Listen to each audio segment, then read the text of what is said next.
In the early 1980s, we were doing a lot of nonviolent direct action around nuclear weapons and nuclear power and militarism and anti-intervention work.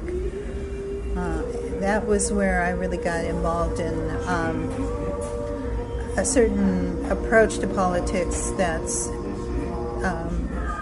loosely anarchist, although anarchist more in the sense of a political culture than a well thought out ideology, but direct democracy, directly democratic organizing, affinity groups, and much more of a focus on direct action rather than on influencing policymakers or passing legislation or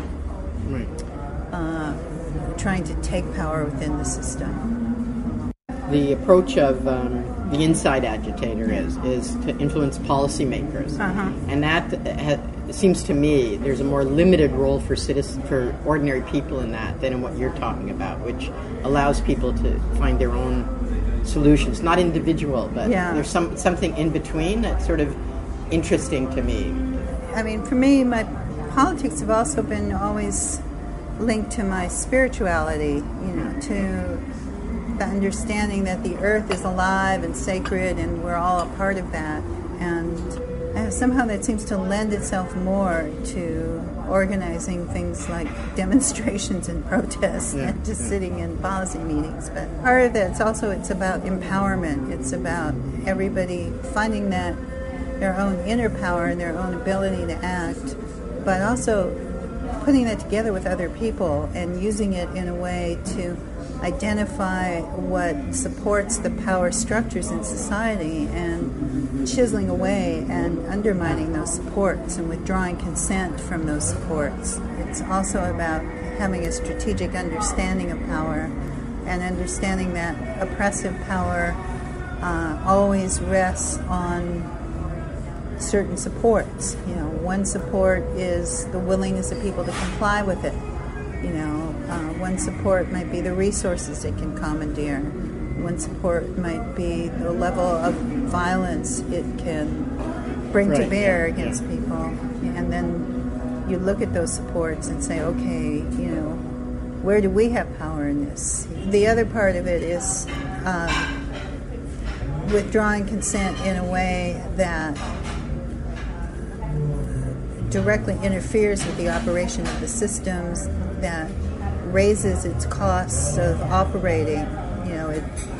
Its economic costs, its political costs, its social costs, that delegitimizes it in the eyes of a larger public, even beyond that little minority. And that minority can do things, can create crises, like in Seattle or like in places that have larger reverberations.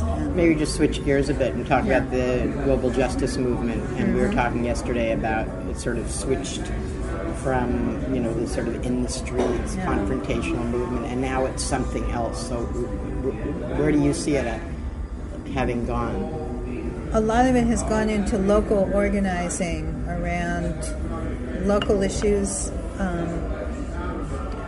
and support for some of the struggles that are going on locally. In the United States, a lot of people went down to New Orleans after Katrina, and I think that experience had a big impact on people because it was so real life. The skills and things that we had done to put together a convergence center or mobilization or things that many of us had seen as a kind of prefiguring politics or prefiguring practice of how you create a new society. Suddenly there we were in a place where there was nothing. And one aspect of it was sort of actually coming to grips with the reality of what it means to reconstruct a society that has crashed and fallen apart.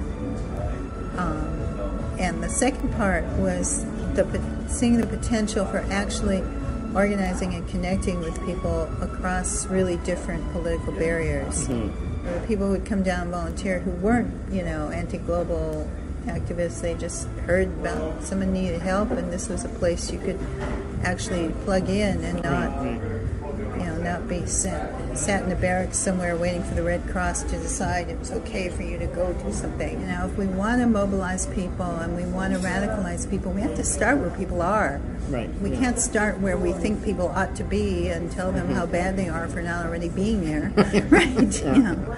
And where they are around politics is elections. Yeah. You know, that's what most people think of as politics. And you know, there's a kind of like radical snobbery to.